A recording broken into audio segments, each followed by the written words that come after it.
যদা যদা হি ধর্মস্য গ্লানির্ভবতি ভারত অভ্যুত্থানম ধর্মস্য তদাত্মনং সৃজাম্যহম পরিত্রাণায় সাধূনাং বিনাশায় চ দুষ্কৃতম ধর্ম সংস্থাপনার্থায় সম্ভবামি যুগে যুগে।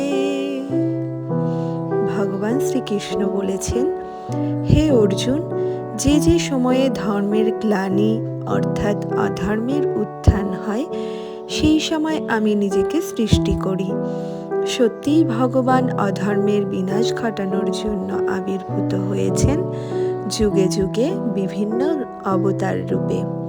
আর ভগবান আছেন বলেই কিন্তু সৃষ্টি এতটাই সুন্দর। আজ ভৈমী বা জয়া একাদশী। সমগ্র একাদশীর ব্রতের মধ্যে সবথেকে শ্রেষ্ঠ ব্রত হলো ভৌমী একাদশী। এই একাদশীতে কিন্তু আগুনের বা রান্না করা কোনো জিনিস নেওয়া যায় না। তো সেই কারণেই আমরা আজকে সবাই দুপুরবেলা কেবলমাত্র ফল প্রসাদই নেব। মেয়ে স্কুল থেকে চলে এসেছে আর এইদিকে দুপুরবেলা আর সকালবেলার পুজো হয়ে গেছে। তো মেয়েকে প্রথমে আমি প্রসাদ সাজিয়ে দেব। ও যেহেতু স্কুলে ছিল সেই কারণে আমাদেরও আর প্রসাদ নেওয়া হয়নি। ও একসাথে বাড়ি এলে তারপরেই আমরা সবাই প্রসাদ নেব। সেই কারণে ওর জন্যই ওয়েট করছিলাম। তো বাড়ি চলে এসছে, স্নান করানো হয়ে গেছে, এখন ওকে প্রসাদ দেব। আমরা সবাই মিলে একসাথে এখন প্রসাদ নেব। আমার শাশুড়ি মা কিন্তু সারাদিন প্রায় উপোস থাকে বললেই চলে। একাদশীর দিন উনি কেবলমাত্র একটি বা দুটি ফল নিয়েই সারাদিন কাটিয়ে দেন।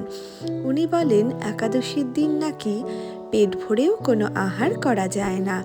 সেই কারণে উনি কেবলমাত্র এক দুটো ফল প্রসাদ নিয়েই সারাটা দিন কাটিয়ে দেন। প্রত্যেক বছর এই একটি দিনই হয়ে থাকে ভৈমী বা জয়া একাদশী। কেউ যদি সারা বছর একাদশী নাও করে, কেবলমাত্র এই জয়া একাদশী করে, তাহলেও কিন্তু তার সমগ্র ব্রতের ফল পালন হয়। সমগ্র একাদশীর মধ্যে শ্রেষ্ঠ একাদশী এই জয়া একাদশীতে আমরা কিন্তু ফল আহারের মধ্যে দিয়েই আমাদের সারাটা দিন কাটিয়ে দেব।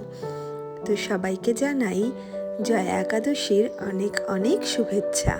তোমরা সবাই ভালো থেকো, সুস্থ থেকো।